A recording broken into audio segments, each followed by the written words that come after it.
Imagine landing on an island so strange that once every year the entire place shuts down. No cars, no flights, no noise, even the airport closes, and everyone just sits in silence.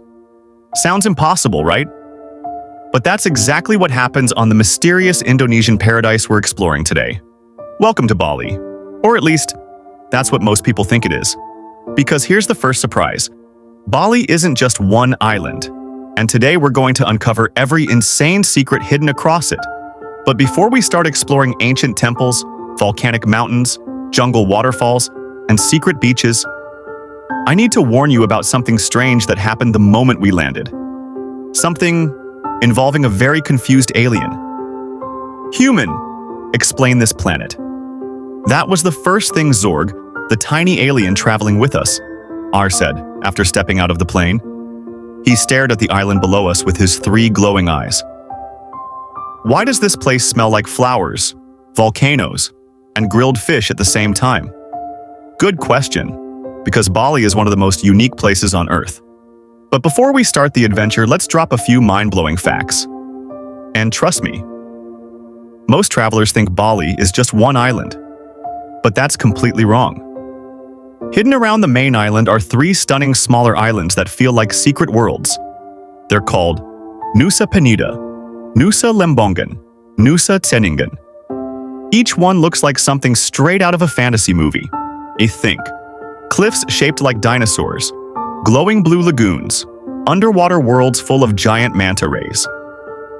Zorg stared at the map and whispered, "Human, why does this island cluster look like space meteors crashed into the ocean?" Honestly, that's not a bad description. But here's where Bali gets even more unusual. Because while Indonesia is mostly Muslim, Bali follows a completely different belief system, and it changes everything about the island. Bali is the only Hindu-majority region in Indonesia, which means temples are everywhere. Seriously, drive 5 minutes in any direction and you'll probably see a shrine, a temple, or someone placing flower offerings on the ground. These offerings are called kanang sari, little baskets made of palm leaves, filled with flowers, and placed everywhere as gifts to the gods, even on sidewalks, even in front of shops, even on motorcycles. Zorg accidentally stepped on one, then immediately apologized to the sky. Alien protocol, never anger unknown deities. Smart alien, because spirituality in Bali isn't just religion, it's part of everyday life. But the most unbelievable tradition happens once a year, and it turns the entire island into the quietest place on Earth.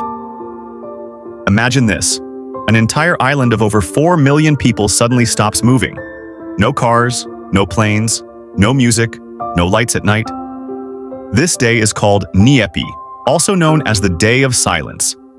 And it's not optional. Everyone stays inside, even tourists, even airports shut down. The goal? Reflection, meditation, and resetting the soul. Zorg looked extremely confused. Human? Your species voluntarily shuts down civilization? Yes. For one day every year, Bali becomes the quietest island on Earth. But right after that peaceful moment, things get a little more unusual.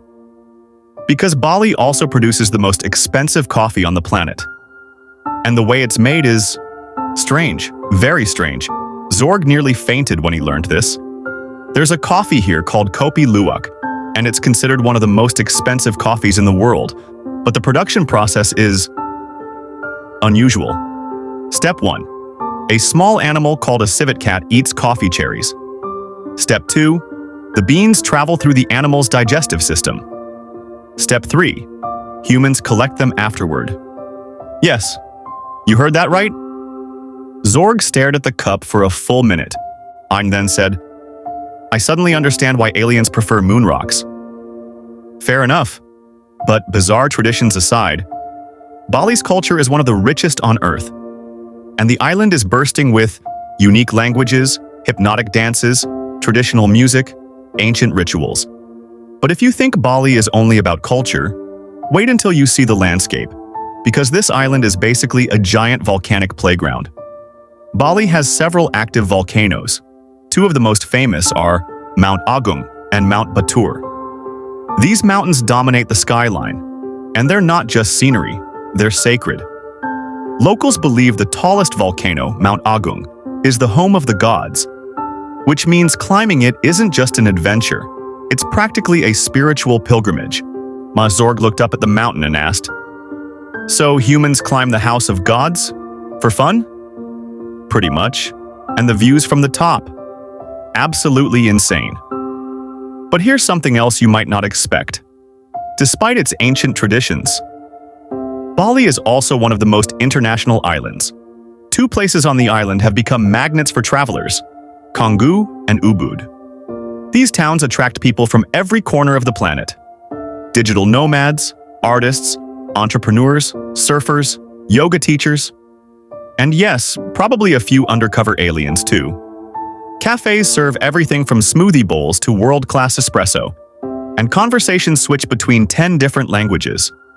Zorg sat in a cafe and whispered, "This island feels like Earth, but upgraded."